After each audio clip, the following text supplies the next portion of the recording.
Временно исполняющий обязанности главы республики Егор Борисов совершил контрольный визит в Национальный центр медицины.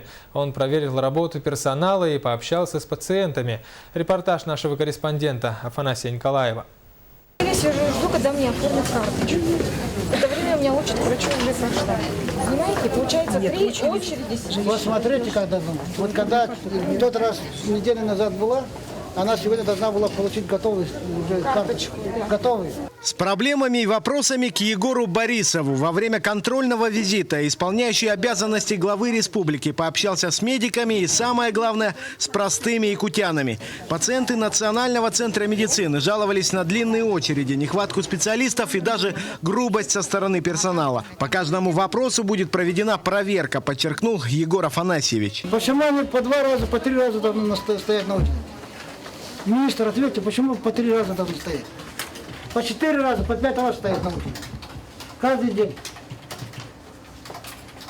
Почему назначается в течение месяца, понимаете? Сегодня приходят, говорят, через месяц приходи, господин товарищ из Булунского района. Иванович, вы задание уже дали, мы отрабатываем сейчас, вот пакетный будем делать.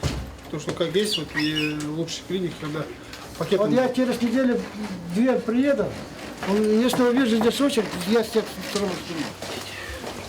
Здравствуйте. Наши героини лежит. Здравствуйте. Вот тебе цветы.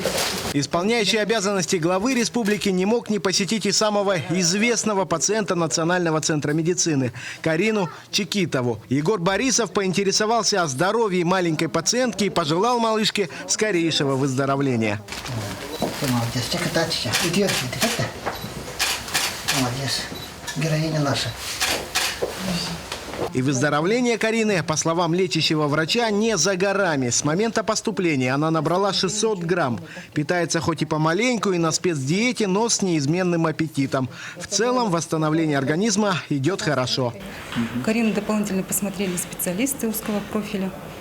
Вот, сделали свое заключение, что все хорошо, взяли анализы, но они пока в работе. После пары недель восстановления в стационаре девочку, возможно, переведут в один из санаториев, где Карина пройдет окончательный курс реабилитации.